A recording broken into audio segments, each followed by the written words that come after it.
भाषा विज्ञान पे हम लोग चर्चा कर रहे थे। भाषा विज्ञान,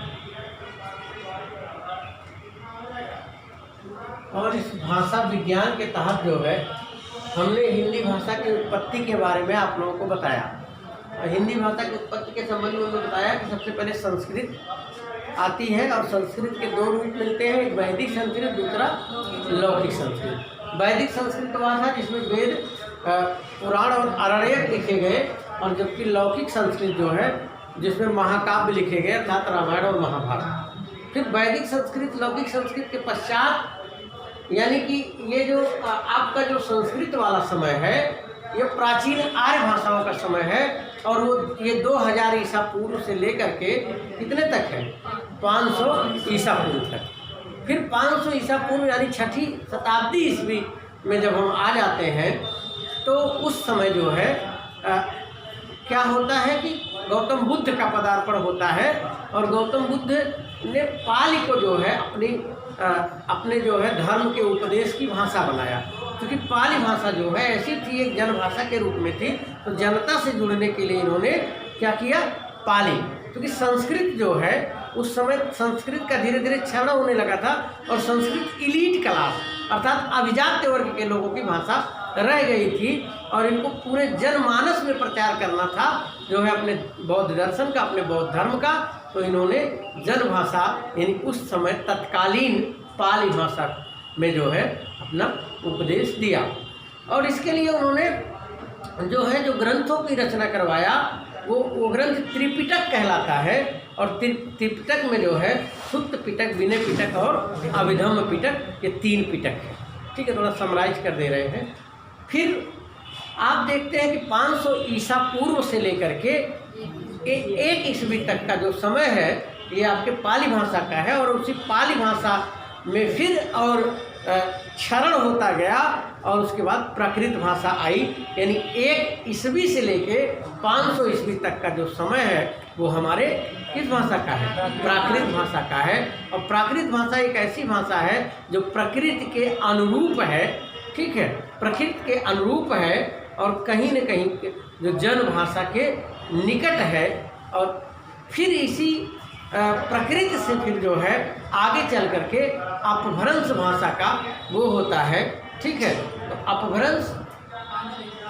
अपभ्रंश जो मिलता है उसका समय 500 ईस्वी से लेकर के और 1000 ईस्वी तक का समय बताया जाता है। और इसी अपभ्रंश भाषा जो कि एक तरीके से संस्कृत का एकदम निम्नतम स्तर है, संस्कृत का एकदम बिगड़ा हुआ रूप, वो अपभ्रंश कहलाया। यानी जो संस्कृत चित्त हो या संस्कृत की परंपरा से वो भ्रष्ट हो चुका हो, इसे अपभ्रंश भाषा या भ्रष्ट भाषा या विभ्रट भाषा, तमाम नाम उपनाम विद्वानों ने दिए हैं। हम वहाँ नहीं जाना चाहेंगे, शार्ट में टच करते हुए आगे बढ़ते हैं। अपभ्रंश के बाद जो है, हालांकि पूरा समय जो आपके 500 ईस्वी से लेकर के ये जो है आपका 500 ईस्वी से लेकर के 1000 ईस्वी तक का समय वो अपभ्रंश का समय है। लेकिन इसी बीच में जो है अपभ्रंश से एक और निकल करके जो भाषा आती है उसे हम अवहट्ट कहते हैं। ठीक है, और अवहट्ट को ही क्या कहा जाता है, पुरानी हिंदी कहा जाता है। यानी हिंदी का जो चेहरा है वो अवहट्ट में दिखने लगा था। और मैथिली कोकिल विद्यापति ने भी कहा है कि देसिल बैना सब जन मिठा ते तैसन जंपो अवहट्टा। यानी अवहट्ट की शुरुआत जो है वो देसी, अवहट्ट जो है वो देसी भाषाओं का मिश्रण था, इसीलिए उसे देसिल बैना कहा गया है। और उसी कोई भी भाषा हो या कोई भी चीज़ें हो, जब एकदम अति पे पहुंच जाती है, एकदम अपने निम्नतम स्तर पे पहुंच जाती है, फिर वहाँ से क्या होता है, पुनर्जागरण होता है, पुनरुद्धार होता है। तो वैसे जो संस्कृत भाषा छंटते यानी संस्कृत से वैदिक संस्कृत से लौकिक संस्कृत, लौकिक संस्कृत से फिर पाली से प्रकृत से अपभ्रंश, और अपभ्रंश से अवहट्ट तक जाते जाते पूरी तरह डिक्लाइन हो चुकी है। और वो एक नए रूप में फिर आती है, और नए रूप में जो आती है उसे हम आधुनिक भारतीय आर्य भाषाएँ कहते हैं, ठीक है, या आधुनिक हिंदी कह सकते हैं। आधुनिक हिंदी के अंतर्गत हमने जो आधुनिक भारतीय आर्य भाषाओं का अध्ययन किया, तो आधुनिक भारतीय आर्य भाषा की जब हम बात करते हैं, तो आधुनिक भारतीय आर्य भाषाओं में जो है वो ये कुल मिला जुला करके 5 उपभाषाएं निकल के आती है, जिसमें जो है एक आपका पश्चिमी हिंदी, और दूसरी आपकी पूर्वी हिंदी, और तीसरी आपकी राजस्थानी हिंदी,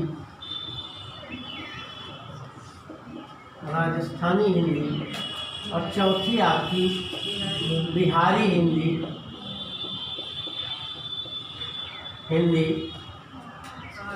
और 5वीं आपकी पहाड़ी हिंदी, ये निकल करके आपकी आती है, ठीक है। तो इस तरीके से आपने देखा। अब जब हम बात करते हैं इनकी बोलियों की, और आपको ये भी पता है कि कौन हिंदी कहाँ से निकली है। पश्चिमी हिंदी निकली है सौर सेनी अपभ्रंश से, ठीक है। पूर्वी हिंदी किससे निकली है? अर्धमागधी अपभ्रंश से, अर्धमागधी, क्योंकि अपभ्रंश से ही विकसित हुआ है ये, अर्धमागधी अपभ्रंश से, ठीक है। और ये जो है राजस्थानी हिंदी भी सौर सैनी से ही निकली है, सौर सैनी अपभ्रंश से। फिर उसके बाद बिहारी हिंदी जो निकली है वो मागधी से निकली है, ठीक है।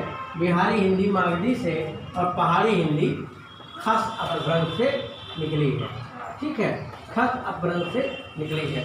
अब जब हम उनकी बोलियों की बात करते हैं, तो बार बार जो है जब बोलियों की बात करते हैं, तो बोलियां इसमें आती हैं। आपने देखा कि पश्चिमी हिंदी में सबसे ज़्यादा बोलियां आती हैं। इसमें एक आपकी आती है खड़ी बोली। खड़ी बोली को एक और नाम दिया जाता है कौरवी, क्योंकि ये कुरुक्षेत्र के आसपास बोली जाने वाली बोली है, इसीलिए इसे कौरवी कहते हैं। और इस भाषा में, इस बोली में खरापन है, इसीलिए इसे खड़ी बोली भी कहा जाता है। दूसरी जो निकल के आती है वो ब्रज भाषा निकल के आती है। ब्रज भाषा, जहाँ ये आकार बहुला है यहाँ, वहीं ये ब्रज भाषा ओकार बहुला। ब्रज भाषा भी एक बोली है जो ब्रज के आसपास बोली जाने वाली बोली है। और ब्रज भाषा के बाद आपकी आती है कन्नौजी, जो कन्नौज यानी कानपुर के आसपास के जो है कान्यकुब्ज ब्राह्मणों द्वारा बोली जाने वाली बोली है, वो कन्नौजी है। और कन्नौजी के बाद जो है आपकी जो आती है वो बुंदेली है, ठीक है, बुंदेली या बुंदेलखंडी। आप जानते हैं कि बुंदेली की जो बनाफरी शैली है, उसी बनाफरी शैली में आल्हा लिखा गया है। और बुंदेली में ही ईश्वरी का फाग, जो बड़ा चर्चित है, जो फाग साहित्य है, ईश्वरी का फाग, वो बुंदेली में ही लिखा गया है। और इसके अलावा इसमें एक हरियाणवी है, हरियाणवी, ठीक है, यानी हरियाणवी, जिसे आप जाटू भी कहते हैं, यानी हरियाणा के जाटों की जो भाषा है वो हरियाणवी भाषा है। और आजकल हरियाणवी गाना भी बड़ा, सपना चौधरी आजकल बड़े लोगों के जबान पर रहती हैं। तो हरियाणवी के बाद एक आपकी और है, वो है दक्षिणी हिंदी, ठीक है। नुसरती एक थे, गुलशन इश्क नामक रचना करते हैं। और दक्षिणी हिंदी अपने आप में जो है ये यूनिक हिंदी है, और ये कहीं न कहीं जो है आदिकाल में ही प्रयोग में आने लगी थी। और ये दक्षिणी हिंदी दक्षिण भारत के क्षेत्रों में बोली जाने वाली बोली है, ठीक है। मैंने क्षेत्र वगैरह सबका बता ही दिया था कौन क्या है। तो खड़ी बोली, ब्रज, कन्नौजी, बुंदेली, ठीक है, हरियाणवी, दक्षिणी। और इसमें कोई छूट रहा है क्या? मेरे ख्याल से हो गया सारा। फिर उसके बाद पूर्वी हिंदी। अच्छा, इसके लिए अगर आप कोड बनाना चाहें तो एक कोड भी हम बता देते हैं। सबका एक पहला अक्षर ले लीजिए। खब्र कबू,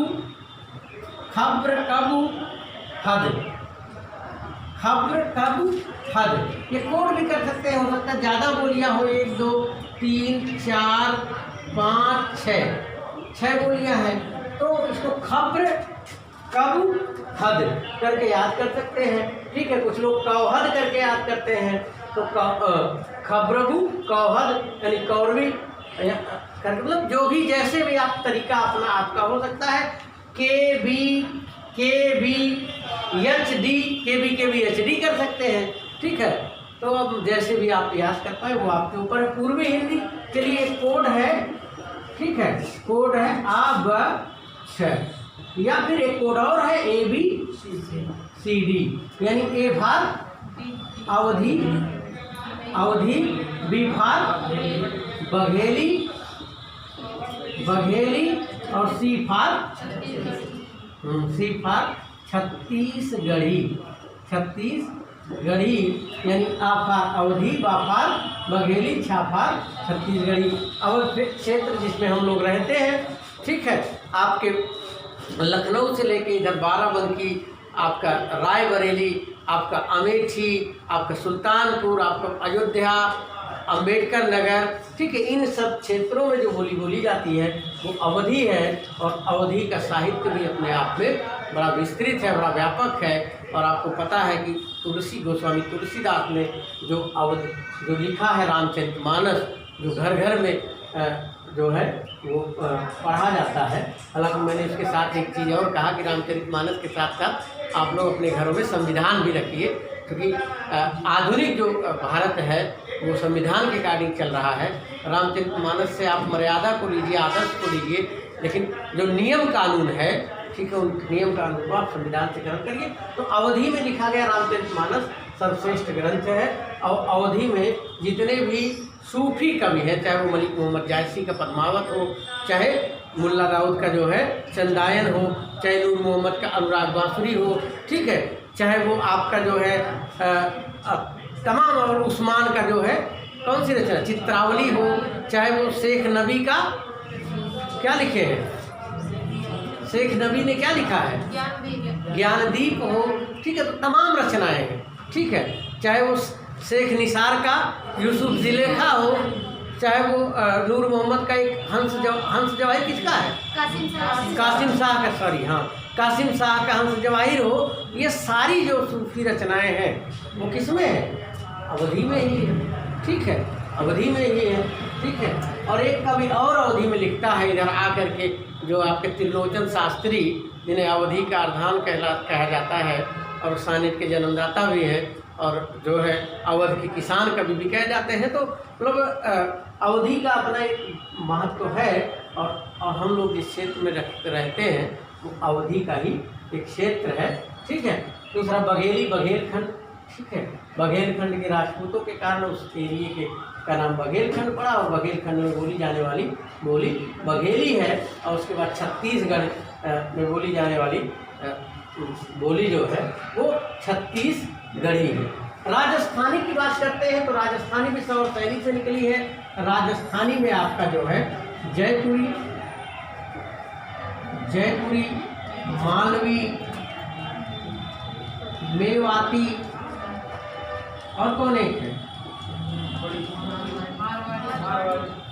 हाँ, जयपुर में मारवाड़ी बहुत पाए जाते हैं, तो मारवाड़ी। ठीक है, ये राजस्थान में मारवाड़ी भी पाया जाता है, तो मारवाड़ी। तो मेव जनजाति के द्वारा जो बोली जाने वाली मेवाती, यानी जो महाराणा प्रताप जी थे वो मेवात क्षेत्र से थे। मालवा का पठार का नाम सुने होंगे ना, मालवा के क्षेत्र में बोली जाने वाली मालवी है, और जयपुर के क्षेत्र में बोली जाने वाली जयपुरी है। ठीक है, जयपुरी को एक और नाम दिया जाता है दुधारी। ठीक है, तो ये राजस्थानी भाषा की बोलियां हैं 4। और इसके बाद हम अब बात आते हैं बिहारी हिंदी की। तो इसके लिए भी कर सकते हैं, क्या कर सकते हैं, हाँ, इसके लिए कोड अगर करना चाहें तो कोड कर सकते हैं जमा मेमा कर देंगे, या फिर मार मेवा माल जय, ऐसे करते जयपुर में मामा, माल जय, हाँ, जयपुर में माँ में से, हाँ बिल्कुल, बहुत अच्छा ये कोड और भी बेहतरीन है। इसको कर देते हैं जयपुर में, जयपुर में, ठीक है। जयपुर को पूरा लीजिएगा, में को एक अक्षर लीजिएगा, और मामा तो मारवाड़ी और मालवी। आपके मामा कहाँ रहते हैं? जयपुर में मामा है, ठीक है। तो ये इसका कोड होगा। बिहारी हिंदी, बिहारी आप देखते हैं जब भी वो शुरू होता है भोजपुरी फिल्म, तो गाने जब शुरू होते का हो मैडम ऐसे करके शुरू होता है ना, तो ऐसे करके शुरू होता है ना। तो भो मैं, भो माने हे, भो इसके लिए कोड है भो मैम। अब देखिए भो से क्या हो गया? भोजपुरी, हाँ भोजपुरी। मैं से मैथिली, मैथिली, और मैं माँ से मगही, ये आपकी मगही हो गई। फिर उसके बाद खस अपभ्रंश, जो पहाड़ी हिंदी खस से निकली है, ठीक है। पहाड़ जो है बड़ा खसखसा होता है ना, पहाड़ी हिंदी। तो ऐसे दिमाग में जाइएगा, पहाड़ कैसा होता है? खसखसा होता है, ठीक है। खस खस उस पर गिर जाते हैं चढ़ने के बाद। तो पहाड़ी हिंदी से दो निकलता है, एक कुमायूनी। इसके लिए कोड कर सकते हैं गढ़कुमा, गढ़कुमा आप कोड सकते हैं। तो पहले गढ़वाली कर लीजिए, गढ़वाली, ठीक है। गढ़वाली पहाड़ वाली, ठीक है। और कुमायूनी, कुमायूनी, तो कुमायूनी और गढ़वाली ये दो बोलियां आपकी जो है इससे है, ये आपके जो है पहाड़ी हिंदी से है। तो कुल मिलाकर के 5 भाषाएं हैं और टोटल 18 बोलियां हमको पढ़ाना है। तो आप लोग नोट करना चाहें तो नोट कर सकते हैं, ठीक है। तो हिंदुस्तानी मानस पॉइंट में आप लोगों का हार्दिक स्वागत, वंदन, अभिनंदन है। लाइक, शेयर और सब्सक्राइब करते रहिएगा। जय हिंद, जय हिंदी। तो हिंदी के प्रमुख बोलियों के नामकरण करता, तो सबसे पहले हम देखते हैं कि ये जो नोट करते चलिएगा, समझते चलिएगा। ये जो आपका क्या कहते हैं कौरवी है, कौरवी नाम जो है राहुल सांकृत्यायन का दिया हुआ है। कौरवी डैश करके राहुल सांकृत्यायन कर दीजिए। कौरवी नाम जो है वो राहुल सांकृत्यायन का दिया हुआ है। बिहारी हिंदी नाम जॉर्ज ग्रियर्सन का दिया हुआ है। बिहारी जॉर्ज ग्रियर्सन का दिया हुआ है। भोजपुरी नाम रेमंड का दिया हुआ है। भोजपुरी रेमंड ने जो है, ये पाश्चात्य विद्वान है रेमंड जी, इन्होंने जो है भोजपुरी नाम दिया था, ठीक है। राजस्थानी नाम भी ग्रियर्सन का दिया हुआ है। बिहारी और राजस्थानी दोनों, राजस्थानी नाम भी ग्रियर्सन का दिया हुआ ही है। और मैथिली नाम कोलब्रुक का दिया हुआ है। मैथिली नाम जो है वो कोलब्रुक महोदय का दिया हुआ है। कोलब्रुक का मैथिली, और कोलब्रुक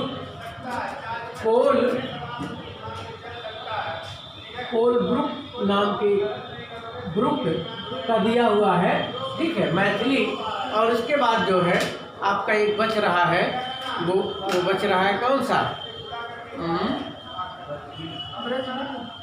ब्रजबुली, ईश्वर चंद्र गुप्त का। ब्रजबुली नाम ईश्वर चंद्र गुप्त का दिया हुआ है। और डिंगल जो है, डिंगल भाषा किसे कहते हैं? राजस्थानी मिला हुआ। और पिंगल किसको कहते हैं?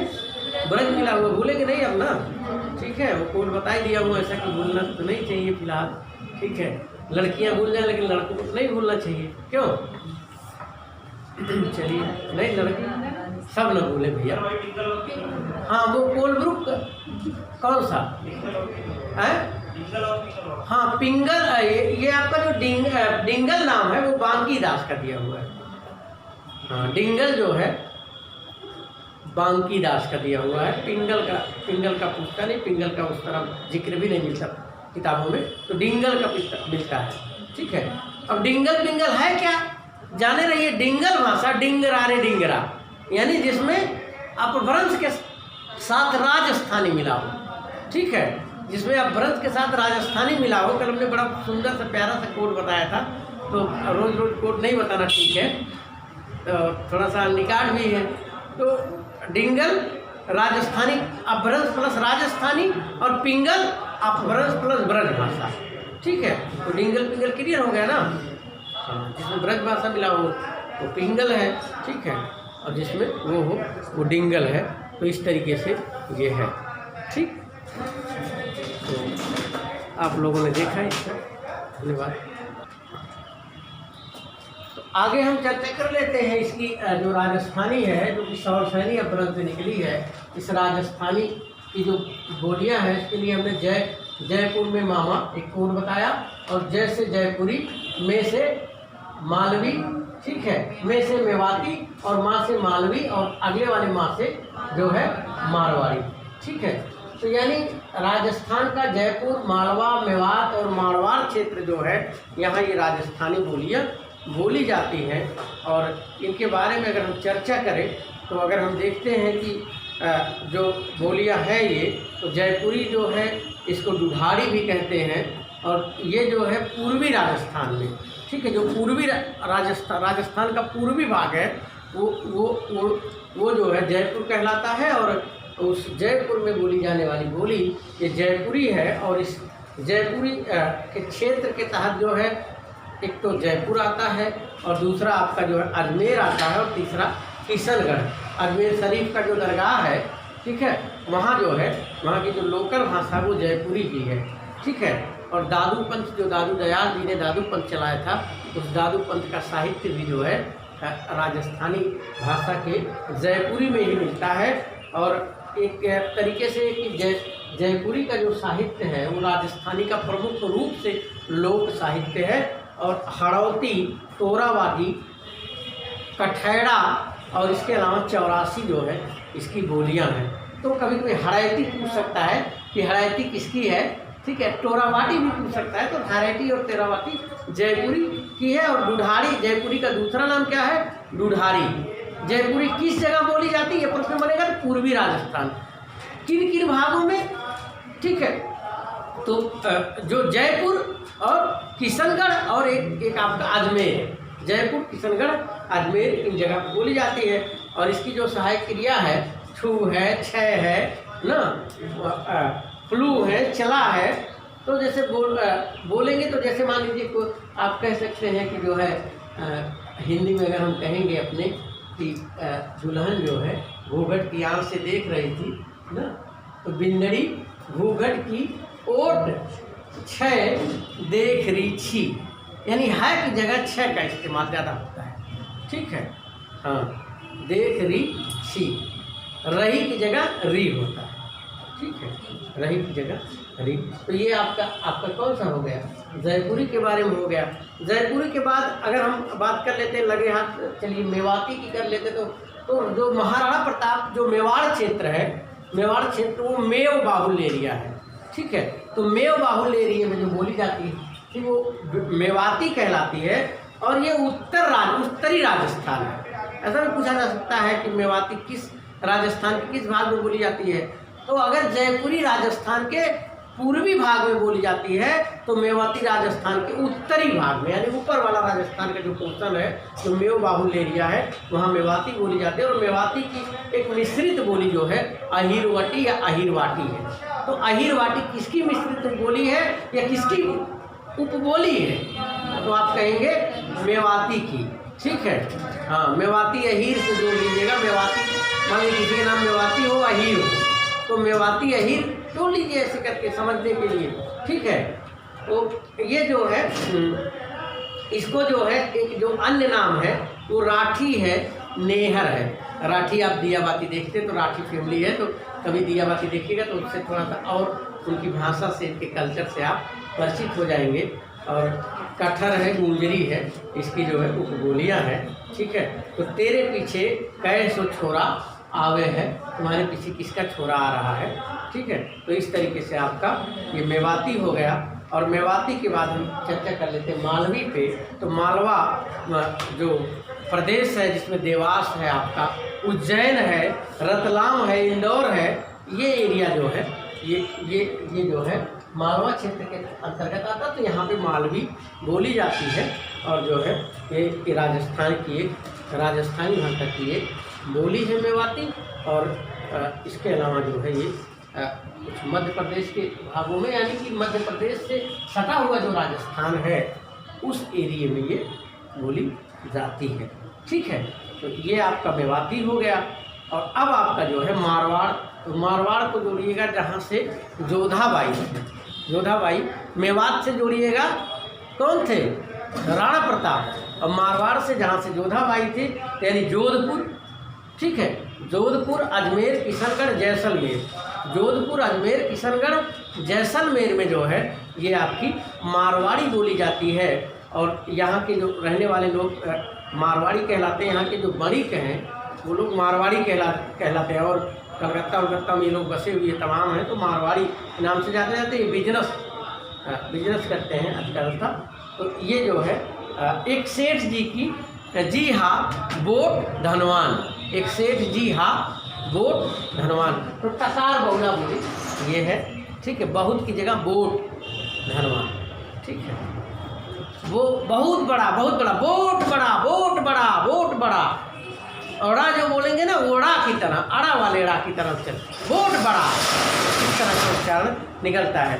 अब इसमें जो है आपका मालवी हो गया, जयपुरी हो गया, मेवाती हो गया, मारवाड़ी हो गया। तो आपने राजस्थानी हिंदी की बोलियों के बारे में आपने बेहतर तरीके से जान लिया।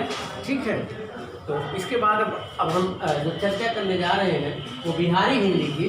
तो बिहारी हिंदी में भोजपुरी और मगही और मैथिली की बारे में चर्चा करेंगे।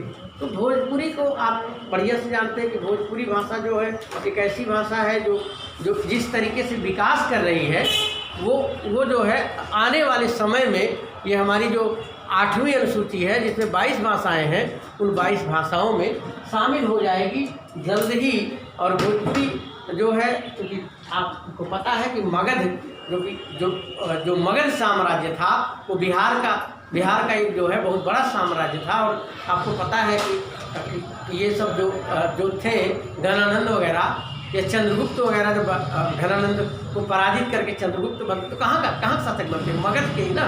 तो मगध का उत्कर्ष था एक समय।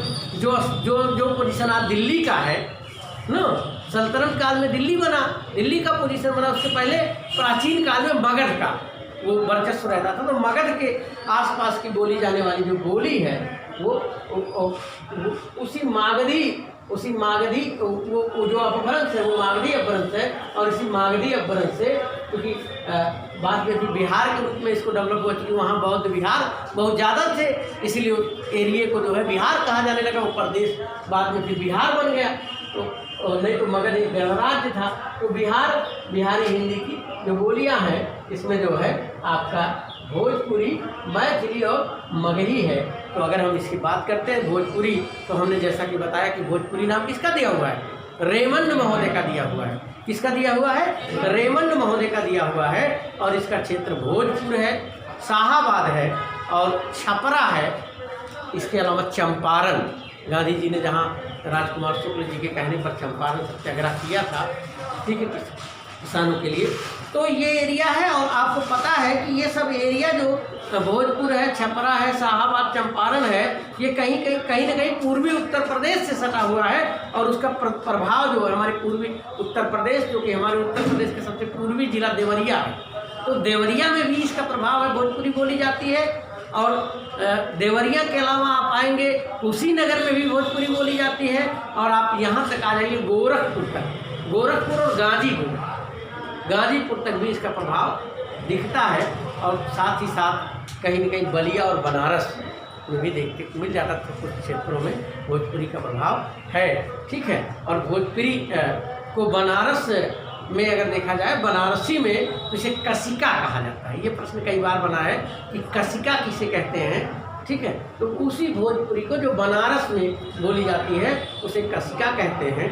ठीक है, और ये जो है कुल मिला जुला करके रेमंड जी के द्वारा। और भोजपुरी की बात अगर करते हैं हम साहित्य की, तो भोजपुरी का साहित्य धीरे धीरे डेवलप हो रहा है। लेकिन भोजपुरी का जो फिल्म सिटी है जिसे हम लॉलीवुड कहते हैं, वो बहुत तेज़ी से डेवलप हो रहा है। ठीक है, और आजकल कुल मिला करके करोड़ों, लगभग 5 करोड़ लोग भोजपुरी बोलते हैं। और आप मॉरिशस में चले जाएंगे, फिजी में चले जाएंगे, सूरीनाम में चले जाएंगे, तमाम देशों में जहां हमारे प्रवासी भारतीय बसे हुए हैं वहां पे वो उस भोजपुरी को जिंदा किए हुए हैं। ठीक है, तो फिजी, मॉरिशस और सूरीनाम में बोली जाती है भोजपुरी। और आपको पता है कि जो है भिखारी ठाकुर का नाम सुने होंगे ना। अब भोजपुरी के क्या कह रहे थे, शेक्सपियर ना। Bhikhari Thakur was the Shakespeare of Bhojpuri ना। शेक्सपियर थे भिखारी ठाकुर, और भिखारी ठाकुर ने नाटक बहुत लिखा है। और इसके अलावा भोजपुरी की फिल्में भी बनी है, जैसे नदिया के पार। नदिया के पार देखिएगा कभी, बड़ी अच्छी कहानी है। और ये नदिया के पार किसी उपन्यास वगैरह पर बनी है, मुझे याद नहीं आ रहा जी। कोहबर की शर्त, केशव प्रसाद मिश्र का कोहबर की शर्त जो है उसी उपन्यास पे जो है ये नदिया के पार बनी है। और इसका एक नमूना दे देते हैं। भोजपुरी को जो है कैथी या महाजनी लिपि में भी लिखा जाता है। और इसकी अगर बात करें तो एक जैसे बोलने के लिए तो कौनो आदमी के दुई लड़का रहवे, कौनो आदमी के दुई लड़का रहवे, उन्हीं में छोटका बाबू जी से कहलसी। ठीक है, आप देखेंगे इधर भी थोड़ा बहुत दिखाई देता है। आपके जो अम्बेडकर नगर में जो पूर्वी वाला भाग है वहाँ, हाँ जहांगीरगंज वगैरह में, तो वहाँ भी बोला जाता है। तो छोटका बेटवा बाबूजी से कहलसी कि बाबूजी धन में से जे बीच हमार बखरा होई सो हमें बाँट दिया। जे बीच हमार बखरा होई सो हमें बाँट दिया। ठीक है, तो इस तरीके से भोजपुरी की बात हम कर लेते हैं।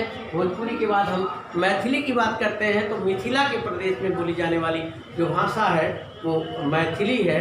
और मैथिली बोली आपको जानते हैं कि नागार्जुन जी ने एक रचना भी लिखा था जिस पे उन्होंने पुरस्कार, कौन सा पुरस्कार मिला था, पत्रहीन नग्न गाथ पर।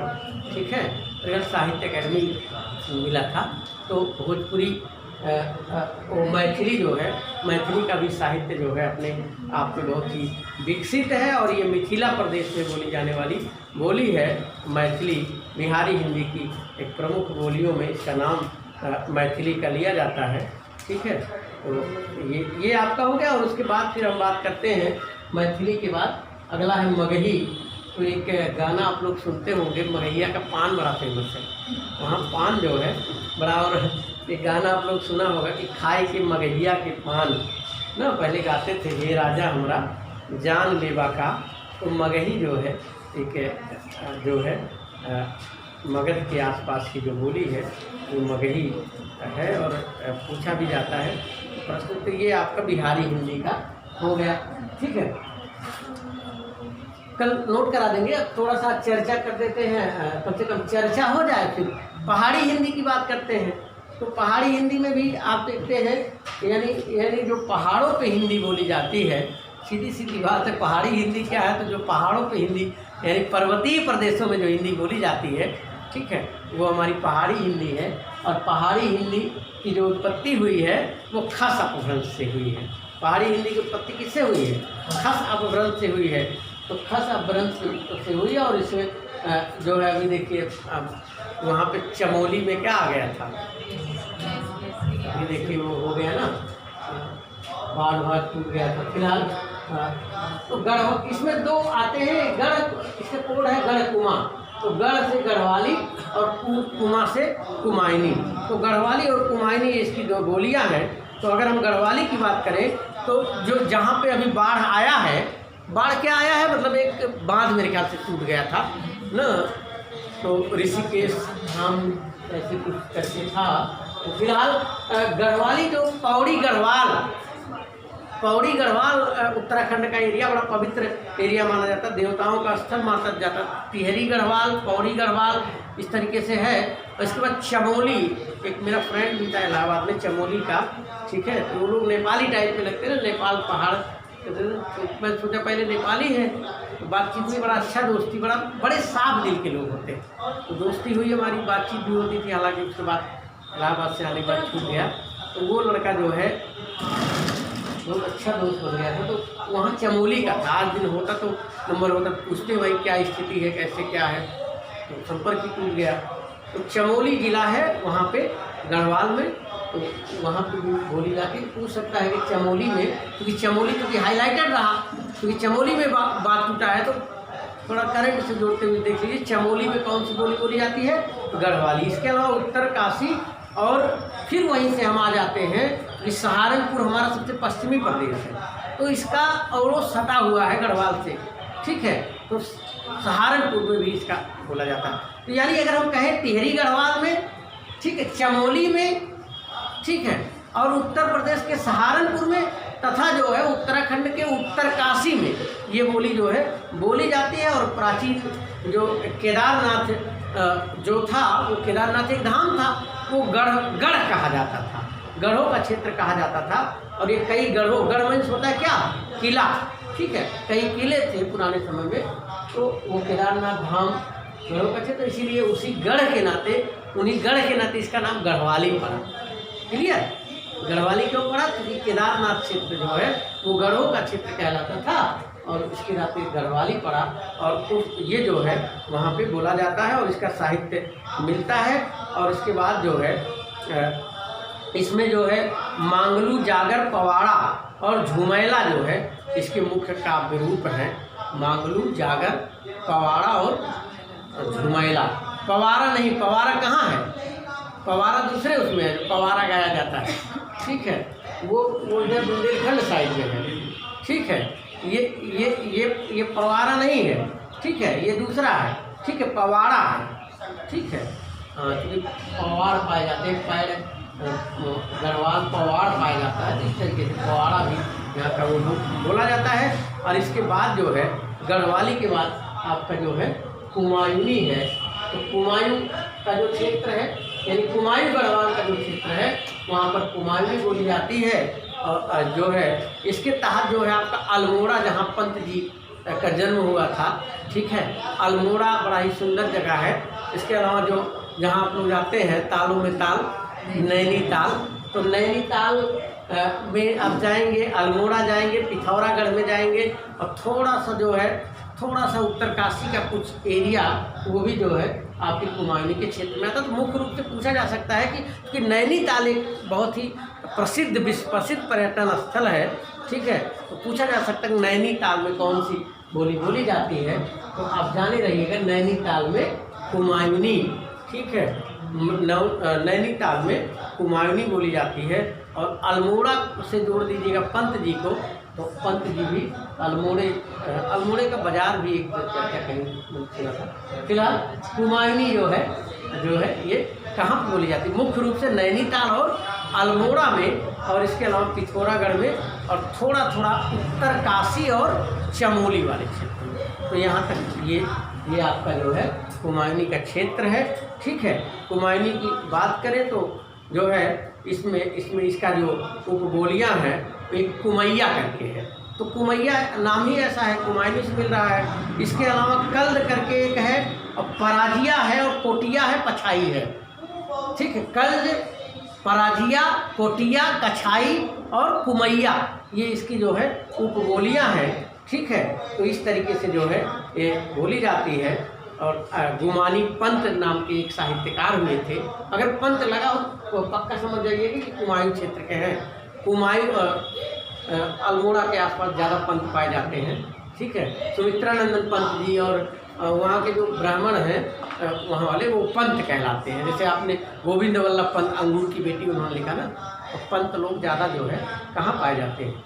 वो आपके अल्मोड़ा के आसपास में एरिया में पाए जाते हैं। तो एक गुमानी पंत थे, ठीक है, और एक शिवदत्त सत्ती थे, और कृष्णदत्त पांडे। तो ये लोग जो है वहाँ के गढ़वाली के प्रमुख साहित्यकार हैं। तो जैसे भिखारी ठाकुर का भोजपुरिया से रिलेटेड है, वैसे गुमानी पंत का जो है वो याद रखिएगा कि जो है पहाड़ी हिंदी के कुमायूनी से उनका संबंध है। पूछ सकता है इन फ्यूचर प्रश्न, क्योंकि नए नए प्रश्न ईजाद किए जाते हैं ना, वही पुराने प्रश्न थोड़ी कितनी बार बनाएंगे, तो कुछ नया पूछते हैं।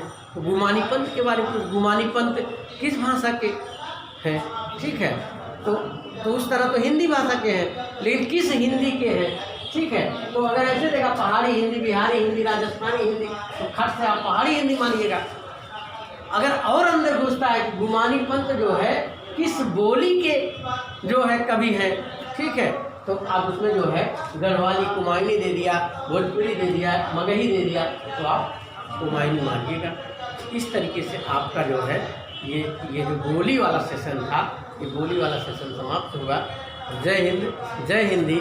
चैनल को लाइक, शेयर और सब्सक्राइब करते रहिएगा। ठीक है, धन्यवाद।